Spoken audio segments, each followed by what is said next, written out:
So let's go ahead and download then install Visual Studio Community 2015.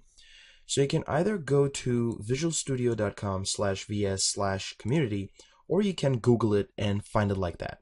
Also, make sure that you're not alarmed by the fact that this page might not be different based on when you are actually watching this video, because they're constantly updating their website. But as long as it says Visual Studio Community 2015, you should be good to go. So it's going to be our IDE, and an IDE stands for Integrated Development Environment.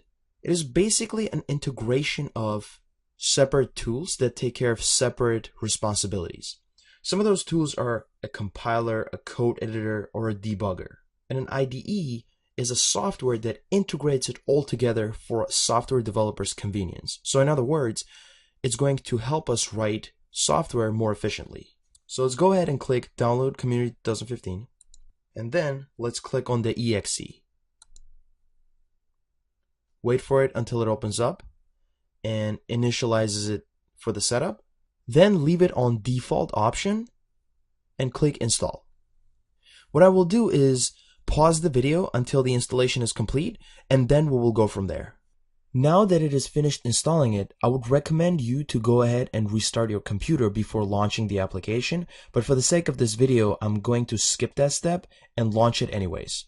Then I'm going to go ahead and create a test project in order to show you the basics of how it works, how everything is organized, and also just to get you used to the environment.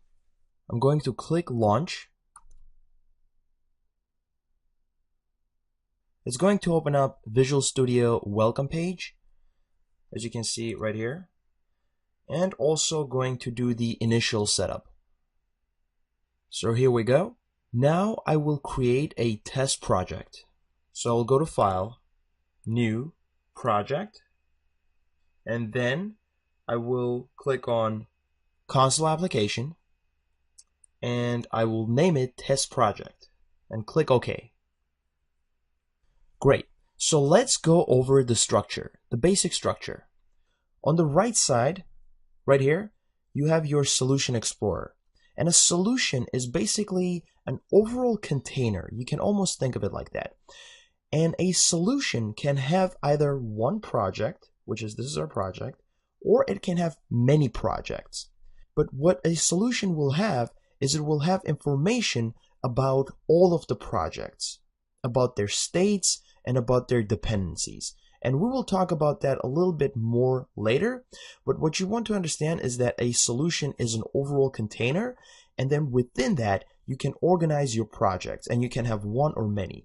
And then project, as you can see, can have source files, configuration files, they can have icons, and they can have anything that is specific to that one project. And that's just how you organize your code. And going back to the program, you see here, it says main. We will be talking about methods and classes later in the course, but what you want to know is that the main method is the entry point into your application. So whenever we start the application, this is where everything will start.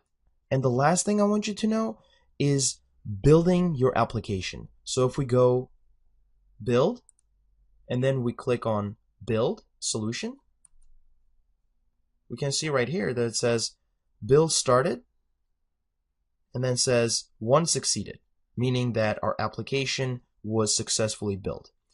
What this means is that the compiler, which was one of the tools that was integrated into our IDE, took the code here and turned it into something that the machine could understand, and turned it into an executable program so that we can run it independently of our IDE.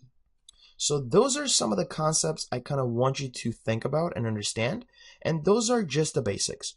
Now, moving forward, we will be diving right into it, and we will start learning about some of the basics and then start using those basics in order to write our very first application.